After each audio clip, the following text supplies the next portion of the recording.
Hola, hoy vamos a estudiar los antecedentes históricos y la evolución del fenómeno de la delincuencia juvenil y su tratamiento en España. Es decir, todo el proceso de conformación de nuestra legislación penal especial sobre menores infractores. En un primer lugar, tenemos que retrotraernos a las primeras civilizaciones, donde se comenzó la andanada de medidas legislativas a favor del menor. En un primer momento, las primeras civilizaciones intentaron proteger al menor, es decir, indicaron algunas normativas de carácter proteccionista, sobre todo para huérfanos, madres y niños pequeños. Se trataba de una justicia doméstica, es decir, la potestad de castigar correspondía al cabeza de familia, que era el verdadero juez en estos casos, y las relaciones de poder se establecían dentro de los grupos familiares, es decir, existía una responsabilidad colectiva del grupo, la tribu o el núcleo familiar, de tal modo que los delitos de los padres podían pasar a los hijos y viceversa. Por ejemplo, en las primeras civilizaciones mesopotámicas, las primeras leyes de Hammurabi y algunas normativas de toda la cuenca del Éufrates y el Tigris comenzaron con una protección de los huérfanos para evitar que se produjeran abusos. En Egipto, los menores podían ser condenados al trabajo en las minas si sus padres habían cometido un hecho delictivo. En Grecia, sin embargo, el menor y su educación eran un asunto de orden público, de tal manera que se erigieron algunas instituciones para cuidar a los menores que habían cometido alguna afrenta contra el núcleo social.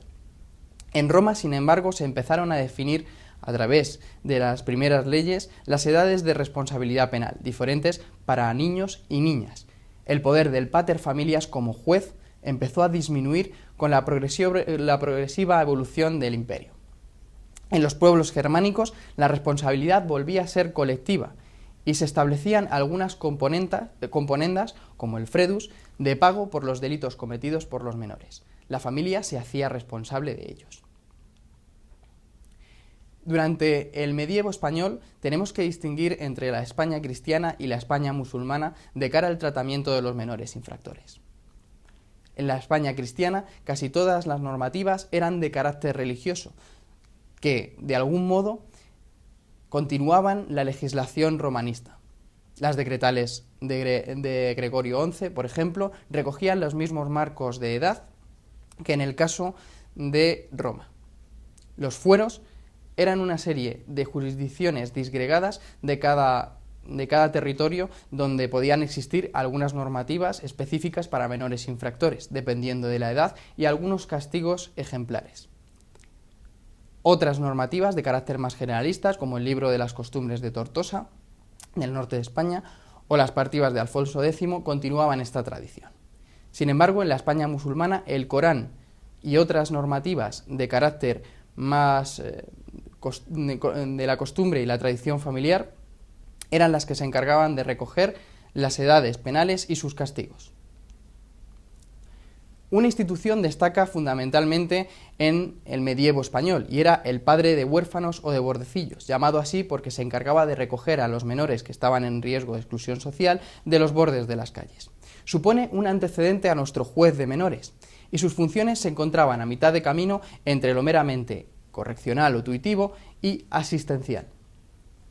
Tenía un doble carácter, tanto civil como penal, y algunos autores han determinado que la institución en realidad era de carácter administrativo, pudiendo cambiar de la normativa civil a la penal. En el carácter civil encontramos la prestación de asistencia y tutela a los menores y colocar en familias a estos, para que pudieran aprender un oficio y mantenerse. En su vertiente penal, el padre de huérfanos podía arrestar, encerrar e incluso corregir corporalmente, normalmente, a los menores infractores. Otra de las instituciones foráneas que tuvo un gran impacto y ha sido un gran antecedente de los centros de internamiento son los Toribios de Sevilla, una institución del siglo XVIII de carácter privado y religioso que se erigió como una alternativa al encierro de los menores en los presidios o envío a los arsenales de marina. Es un antecedente de los centros de internamiento y de las medidas de justicia juvenil restaurativa debido a su modo peculiar de impartir justicia cuando acaecía algún hecho dentro del centro de menores entre los propios menores. Se trataba de una república, es decir, los menores, conjuntamente con el director de la institución, un religioso, podían imponer los castigos. La estructura mostraba ya los primeros visos de separación de los menores por edades. Los hospicios, durante bien entrado el siglo XV y hasta el siglo XIX, se convertirán en la gran institución de internamiento de menores. Comienzan a ser utilizados como lugares de internamiento hospitales, casas de misericordia, hospicios y casas de expósitos.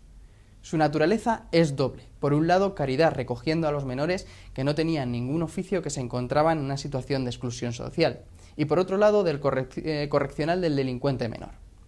El tratamiento que se dispensaba era educativo y correccional, de tal modo que en los hospicios se comienza a observar una separación entre los jóvenes por sexo y también un tratamiento individualizado por género.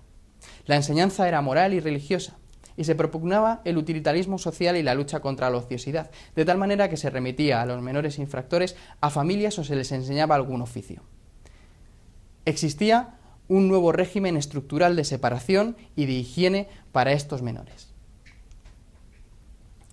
Sin embargo, el primer hito donde encontramos un verdadero sistema penitenciario para jóvenes corrigendos se encuentra en el Reglamento de Presidios Peninsulares de 1807, de la mano del teniente general Francisco Xavier Abadía. Un militar español, puesto que todas las competencias penitenciarias estaban derivadas al ámbito castrense, fue el que diseñó y puso en práctica por primera vez un régimen específico de jóvenes en los presidios peninsulares. Se trata de un régimen nacido del puro empirismo, es decir, del trabajo con los presos en estas instituciones. Dentro del reglamento de 1807 hay una sección dedicada a los jóvenes corrigendos y sobre todo centrada en el tratamiento pseudomilitar y en el trabajo en los talleres para el aprendizaje de un oficio. Posteriormente, bien entrado el siglo XIX y aquí en España durante el siglo XX, los primeros años del siglo XX, encontramos una institución que tuvo una gran repercusión entre nuestros penalistas. Se trata del sistema reformatorio. Era una figura penal con una disciplina de orden, salubridad e higiene que superaba al resto de los modelos penitenciarios de la época para los adultos. Su ideología era la puramente correccional, dedicada a la enmienda del delincuente juvenil. Toda su idiosincrasia proviene de los congresos de Washington y las discusiones que sentaron las bases del sistema reformatorio en los Estados Unidos. La principal institución modelo fue el reformatorio de Elmira, que después se traspasó a otros estados. Principalmente sus características fundamentales eran el régimen de sentencia indeterminada, es decir, el menor o joven no saldría del establecimiento penitenciario hasta no haber conseguido la efectiva enmienda, un régimen progresivo dividido en distintos grados cada vez de mayor libertad, una instrucción pseudomilitar o militar con actividades al aire libre y sobre todo un adoctrinamiento religioso. En nuestros códigos penales podemos encontrar diferentes regulaciones acerca del menor infractor.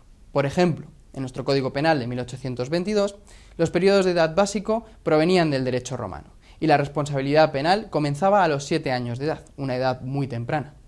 Se establecía también un sistema civil de corrección paterna, de tal manera que los padres podían entregar a un menor rebelde a las instituciones religiosas o de orfandad. El internamiento se establecía a través de una institución de corrección, normalmente privada y de tinte religioso. Y la condena recogía el testigo del derecho correccional del siglo XIX, es decir, la sentencia indeterminada. En el Código Penal de 1848, la minoría de edad penal asciende a los 9 años. Se establece el criterio de discernimiento, es decir, establecer en un análisis por el propio tribunal la madurez del menor, para distinguir si había obrado con dolo o no. La falta de culpabilidad del menor no conllevaba la irresponsabilidad civil del mismo, o de sus padres. El Código Penal de 1870 establece la presunción iure et de jure de la inexistencia de discernimiento de los menores de 9 años, que eran considerados plenamente inimputables. La responsabilidad atenuada se extendía hasta los 18 años, entendiendo que el menor de esa edad no tenía la madurez suficiente para establecer una responsabilidad criminal completa. La familia tendría un papel principal, tanto en la responsabilidad civil como en el tratamiento del menor.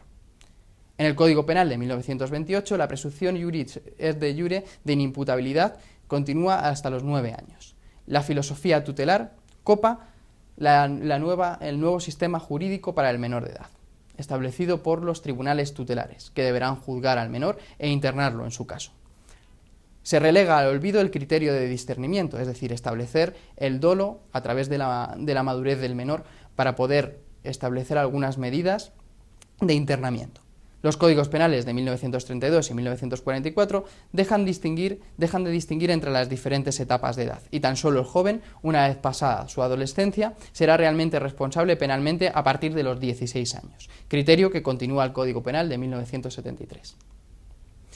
Las leyes de tribunales tutelares de menores comienzan, después de muchos proyectos, en 1918.